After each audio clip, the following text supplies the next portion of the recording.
Moving on with our Algebra 2 Unit 1 test review, looking at problems 14 and 15, where we have problems that are compound inequalities. One of them has an and, the other one has an or in it. First problem here that we're dealing with has the and right here in the middle. That means the answers. There we go. The answers have to work for both equations. I'm going to recommend that we start by rewriting and working out the left side first. So we get that written up there. Solve. Normal procedure as far as solving. We're going to add the 3 to both sides. Those cancel. Turns out these also cancel, so 3m is greater than 0. Divide by 3. And get n is greater than 0. Writing out the right side. Once again, solving the same as we did before.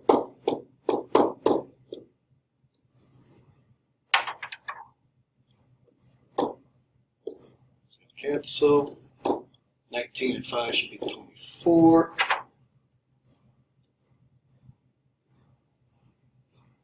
Divide by the 8.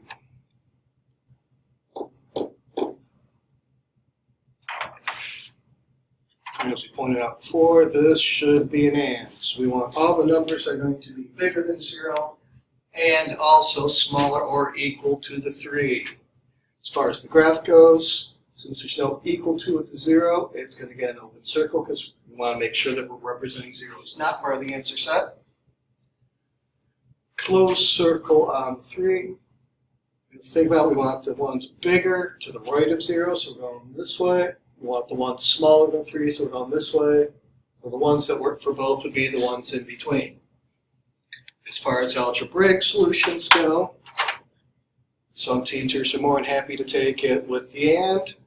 Some people like to see it as a compound inequality, which means that we put the m in the middle. So the less than or equal to 3 is no problem, but we got to switch around the other ones. We want the m still to be bigger than 0. So it looks like a compound inequality. You can actually see from the compound inequality here that the m is going to be between the 0 and the 3. Moving on to number 15. For 15, we have an or problem. That means we want the answers that work for either or. As long as it works, the answer works for one of them, you're in good shape. So once again, let's write the equations back down. So we got negative 10m plus 4 is greater than or equal to 74. Go through our normal solving procedures. We'll subtract 4.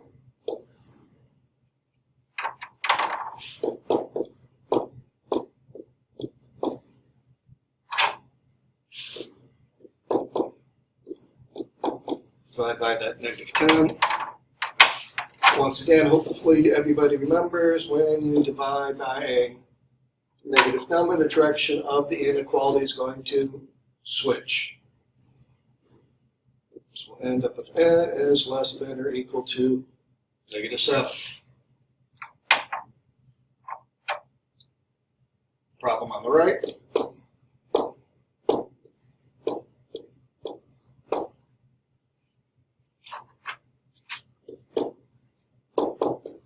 Start by adding the 9.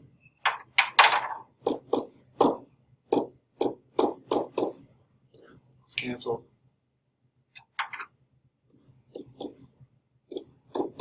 Divide by that coefficient. And get n is greater than or equal to 4. Want to stick it in there. As far as our algebraic answer, got n is less than or equal to negative 7, or n is greater than or equal to 4. As far as the number line goes then, all right, we need negative 7. Graph goes from negative 6 to negative 8, so negative 7 is right here, halfway in between. Got to be a closed circle, that works out nice. All right, we want the ones less than that, so we're going to go to the left. far as the 4 goes, once again, we got equal with it. So closed circle on the 4. For these, we want greater than, so we're going to go to the right. A lot of times in OR problems, arrows are going to be going opposite directions. Some people refer to these as the whisker problems.